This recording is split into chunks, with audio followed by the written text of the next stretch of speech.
It's a fundamental tenet of our spiritual, it's a fundamental spiritual tenet of our science of mind teaching that we are made in the image and likeness of the divine.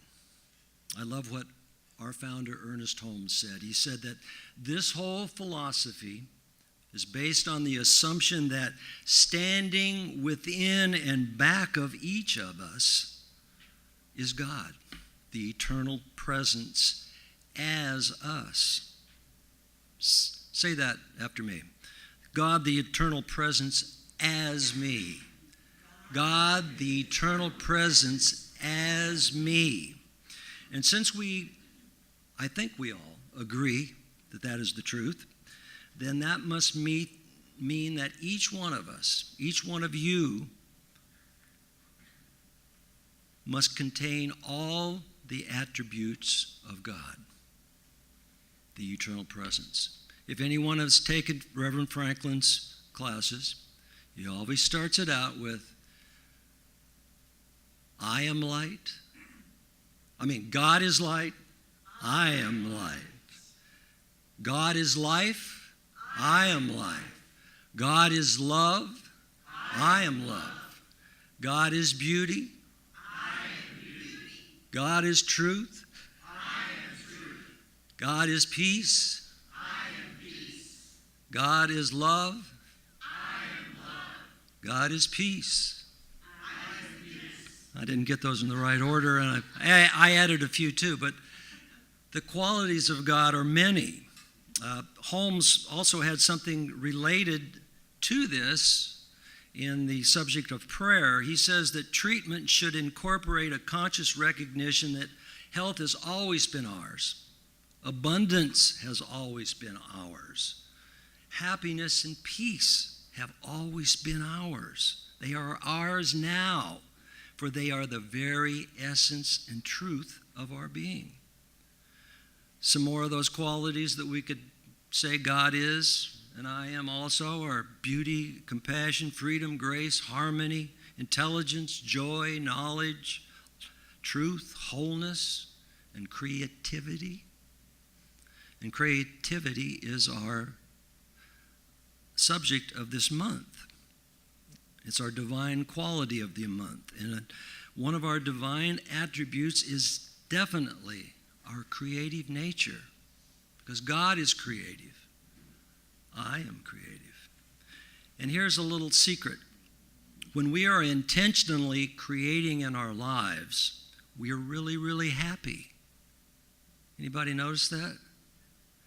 Why would that be? Because we are aligned with the source of our life. God is creative. I am creative. I'm aligned. And interestingly, the process of creation and making progress in creation are what brings us the most joy. Not necessarily the end result, though that can be pretty cool sometimes too, right? We do enjoy that end result. But as soon as we've done that, we're off to something else, right? Reminds me of a story. There was a group of scientists that got together and decided that man had come a long way and become so creative that they no longer needed God. So they picked one scientist to go tell him that they no longer needed his services. And the scientist walked up to God and said, God, we've decided that we no longer need you. We're at the point where we can clone people, and we can do many, many, many miraculous things now. So why don't you just get along and get lost? Well, God listened very patiently and very kindly. And after the science was done talking, God said, okay, how about this? Let's say we have a man-making contest. To which the scientist replied, great, oh great. And then God added, he says, now we're going to do this just like I did it back in the old days with Adam, okay? The scientist says, sure, no problem. And he bent down and he grabbed himself a handful of dirt, came back up. God looked at him and he said, no, no, no. You go get your own dirt.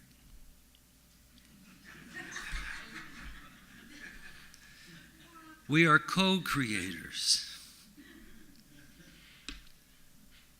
We can do nothing of ourselves. It's the Father within that does the work. But we can specialize that. We can decide what we want to create. So the question of the month is, if creating is a joyful experience, is where are you on your joy meter today? Anybody up there on your joy meter? Oh, good. Good. Oh, Carla, she's up there. She never stops creating. I know that. But if you're not as high as you like, you might want to look at what you're doing with your process of and your progress in expressing your divine quality of creativity. Where are you intentionally creating your life? And we can offer some new insights on how to increase your joy through intentional creation. And I'll start with this question. What station are you tuned into? Like radio station? Mary Morrissey talks about it a lot in her teachings, that you can't get happiness at the frequency of despair. So if you're at 86 on the radio dial and happiness is up at 101.5, you've got to go to that frequency where it is. You have to raise your consciousness to that. And here's the deal. Unless we're asleep in a deep state of meditation or in a coma, we're tuned in to one of three stations, three radio stations. Two of them weaken the process of our intentional creation and definitely bog down the progress in it. And one of them enhances the process and expedites the progress of our intentional creation, which ups our joy meter. Again, the question is, which one are you tuned into? Are you tuned into Gloomy FM? It's kind of self-evident what's playing on that station, right? The World or My... What's that? I missed that. The World or My World is breaking down. That's kind of when you're, singing, make the world go away. I'm so lonesome I could cry. Or everything's going to hell in a handbasket, What song's playing? Highway to Hell, I think, AC/DC. Life is hard, and it's always going to be hard, and it's always going to get harder. They may be successful, but I'll never be. Okay, we don't want to be there, right? Gloomy FM is pretty gloomy. Not much creation happening, and certainly not much joy. So let's find a different station. So here's one. It might be better. It's called Reality FM. Reality FM. Here I'm tuned in to what my current reality is and the what is right now only. I'm looking at my current conditions and believing that they're all that there will ever be. This is the way it is. And frankly, this is not much better than Gloomy FM, right? Reality FM is about what has been created up to this point with no thought of what could be. And we keep ourselves in Reality FM when we keep repeating our stories of what is. Keep repeating our story. And I might add, watching the news too much. So can't you see how this station isn't really much better than Gloomy FM? Now, I'm not saying that we have to be oblivious to reality, but we don't have to have it limit us. And when you listen to Reality FM all the time, you're limiting yourself with what already is up to this point. So the past few minutes, we've been tuning into Gloomy FM and Reality FM. So touch in with yourself. Where's your joy meter right now? Off the charts, right? Yep. You feel really inspired and fired up to go live your dreams right now, don't you, with your joy meter down there? So when we're listening to either Gloomy FM or Reality FM, we are weakening the process of our intentional creation and definitely bogging down the progress of it. We're not living in alignment with Source. We're not giving the eternal presence the room to express itself through our creative nature. So thankfully, there's another station. And this station is one that enhances the process of creation and the progress of it. It's the station that aligns us with Source and allows the eternal present to express itself through us in a greater way. And it's called Potential FM. Potential FM is not about what's happening now in this moment, but rather what is possible. Potential FM is living in an expanded state of your creative self.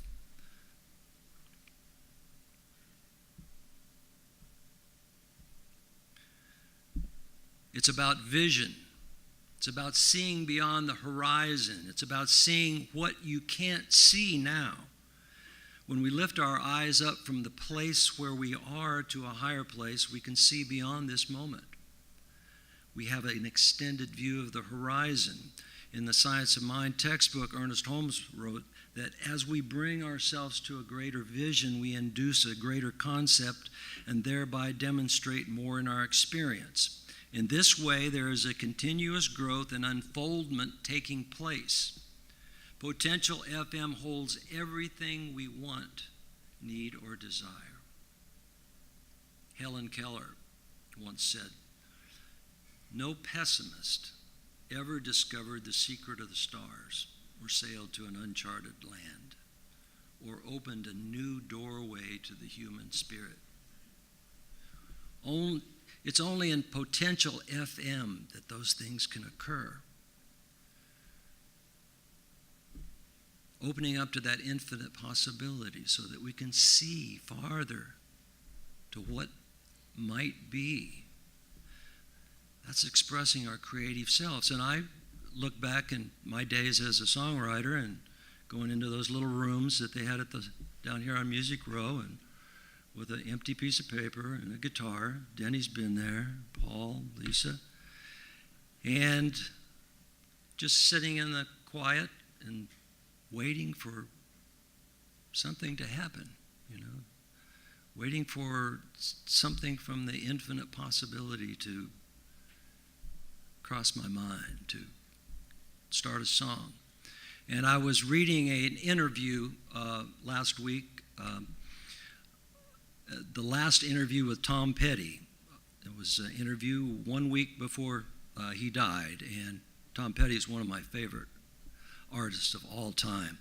And it was very interesting. He's talking about the creative process. He says, I always need a project, a purpose. So I always have a project going. And he says he goes into the room, and I like the way he described songwriting. He calls it fishing. He's going fishing. So he goes into the room, and he throws out his line, and he sits there, and he waits. Some days he pulls a fish out. Some days he doesn't pull a fish out. Some days he pulls a big fish out. And he's had several big fish. I've heard several of those fish on the radio.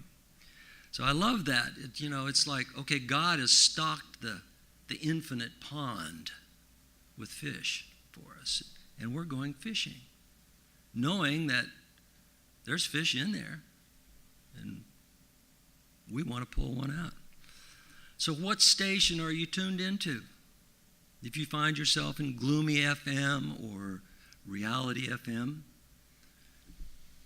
other than to take care of what you need to take care of in the moment, I suggest that you make a conscious decision to turn the dial, to turn the frequency to Potential FM. So do that in your mind's eye right now. Turn the dial to Potential FM. Imagine the possibilities. in your life, in whatever your dreams and creative endeavors are. And so now, just imagine yourself. You're just tooling along. You're feeling really great. You're on purpose. You're on point. And you're feeling really powerful in this process of creation. You're making great strides, great time, great progress, staying tuned into Potential FM. Are you feeling really good about it right now? On top of the world, you can do anything. Have you been there? I've been there a few times. And then wham, out of nowhere, something big or something small, subtle happens, stops you right in your tracks. And what do we do then? We shrink back. We let whatever it was that we were going for shrink back, fade away, and we go back to our status quo. Creating by default, not intentionally. No more stretching, no more excitement about Potential FM. Let's just stay here. This is easy. It's okay. And we might not even realize that we're there. But we have. We've gone there. And our joy meter keeps ticking down. Does that sound familiar to anyone? What if you weren't really meant to shrink back? Go and crawl back into your shell, the status quo. What if you weren't really meant to stay where you are? What if it were true that life is an ever ascending spiral upward? It is. You came here to stretch, to reach, to be engaged in the divinely inspired process of creation, to make progress in your creation, what you want to create, what your dreams are, and feel the joy that is in that. So what is this weird thing that stops us in our tracks? Well, when we experience excitement and enthusiasm for our potential, our passions, we're in the process of and making progress in our intentional creation, and our joy meter is climbing up. But then it hits an invisible ceiling, a subconscious limit, and then our sabotaging behaviors kick in. In our human experiences, each one of us has a built-in learned limit for how much happiness we can tolerate. That may sound crazy, but it's true. The collective consciousness, our parents, the people around us, we've all been conditioned into this generic human level. And somewhere along the way, we learned to become conscious adults. It doesn't matter how or why. It only matters that we do it until we consciously arise above it. And until we do that, we're always going to be there, held down by it. Ernest Holmes tells us in the Science of Mind textbook that we must rise superior to the world in order to create a new pattern. We have to get above the collective consciousness. That means tuning into Potential FM and fishing for something greater in our lives. So when we come up against a limit, something that happens in us that triggers us to stop. And we all have these triggers. And realizing that the trigger is the consciousness we bring to it is the first step. Noticing the triggers, or as Mary Morrissey says, noticing what we're noticing.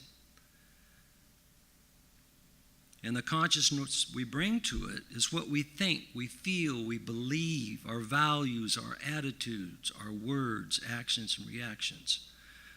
And our consciousness sets our limits. Negative self-talk. Anybody have negative self-talk?